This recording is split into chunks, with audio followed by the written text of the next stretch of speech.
Okay, in your book, we talk about aeroplanes. We talk about American Airlines Flight 11, which we're told struck the Pentagon at 9:37 a.m. United Airlines Flight 175, which we're told struck the South Tower of the World Trade Center at 9:16 a.m.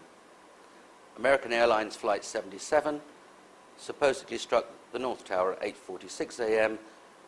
and United Airlines Flight 93 crashed at Shanksville, Pennsylvania at 10:06. Now, one of the claims of your book is that that didn't happen. Yes. How do you justify that claim?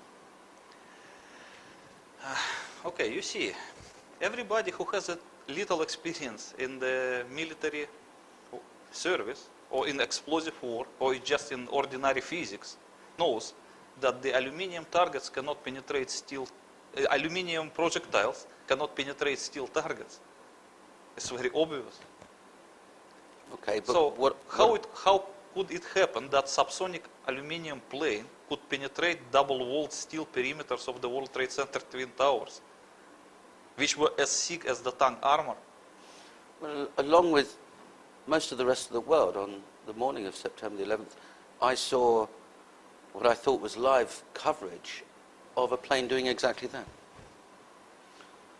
Yes, but many people, they changed their opinion since then. There is a lot of research, even in the internet and YouTube, you can find a lot of movies shot by professionals who prove that the contemporary September 11 coverage was just a digital manipulation with the planes. It's very easy. Because first of all, there was about 17 to 19 second delay with the real time when they showed this. Secondly, when the planes hit the tower and disappeared inside, at that moment when the plane touched the tower, there were a few black frames in the original images, which points to the digital manipulation very clearly.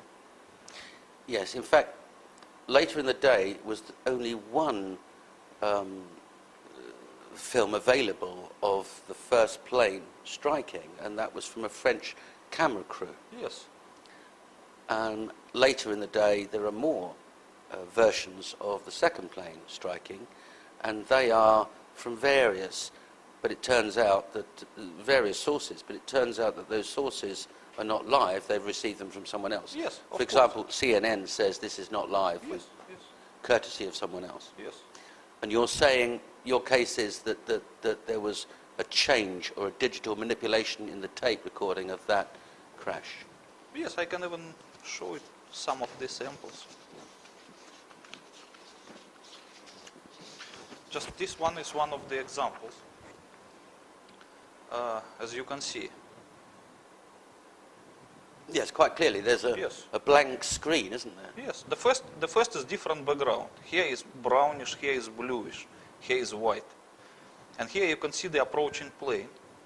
And this plane already penetrated the tower, and you can see the nose of the plane sticking from the opposite facade of the tower. Yes. And then completely black frames, yes. which are about 16 in reality in that footage.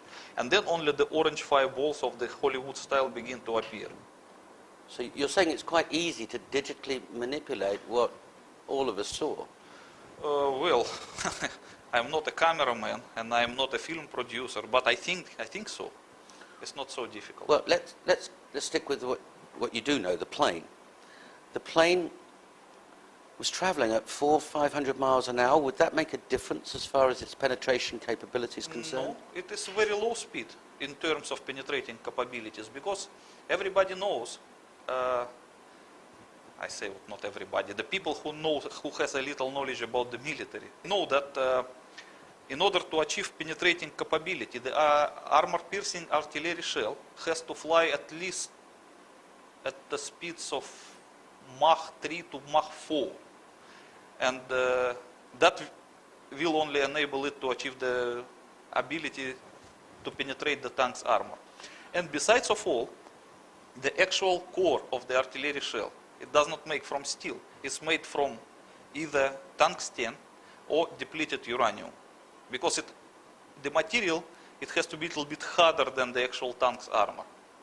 So what do you think about the aluminium target traveling at subsonic speed? How can it penetrate steel?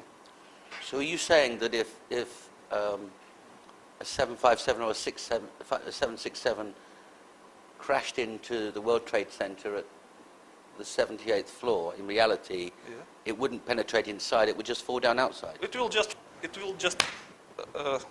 just smash itself flat and just fall away, like that. Because it's aluminium.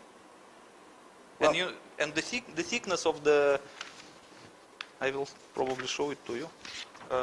That is how thick were the columns. 2.5 inches thick. Yeah, you know that each wall is the thicker than the front armor of the tank. So can you imagine that the plane hitting the tank, what will happen? The tower is twice as thick as the tank. And the engines? The engines are 6 tons each of steel, titanium? Yes, but they are still hollow. They cannot be compared with the armor-piercing shell. They will just still smash itself flat and fall away. It's not technically possible to penetrate steel target using a subsonic aluminum plate.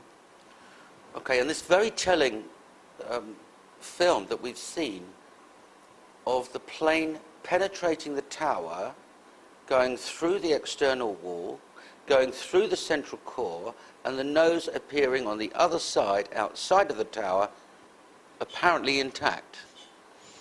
Yes. We're saying that you're saying that your position is that's impossible.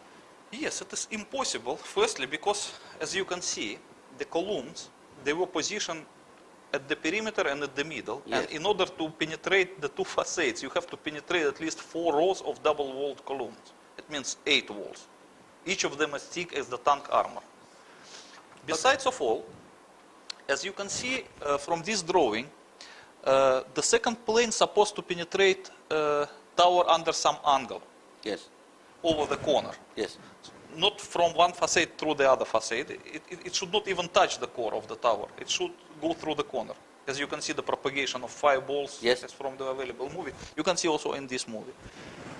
So it is not possible to achieve this penetrating capability as shown in this picture when the nose of the plane stuck from the opposite facade. It is not possible because it does not correspond to the actual angle of the impact. Understood. So of course all of it points to digital manipulation. Appeared to bank sharply and smash directly, perhaps purposefully, into, oh my goodness, oh God, there's another one. Oh my, perhaps purposefully, into, oh my goodness, oh God, there's another one.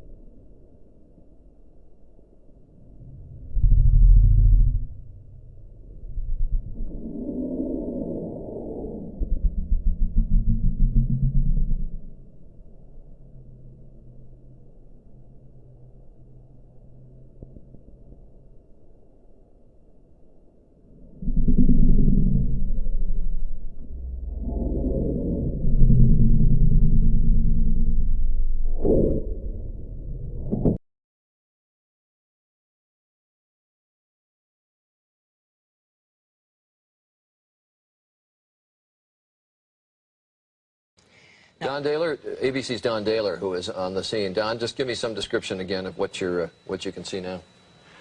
What we're seeing, it appears that there is more and more fire and smoke enveloping the very top of the building. And as fire crews are descending on this area, it does not appear that there's any kind of an effort up there yet. Now remember, oh my God. Oh my God. That looks like a second plane.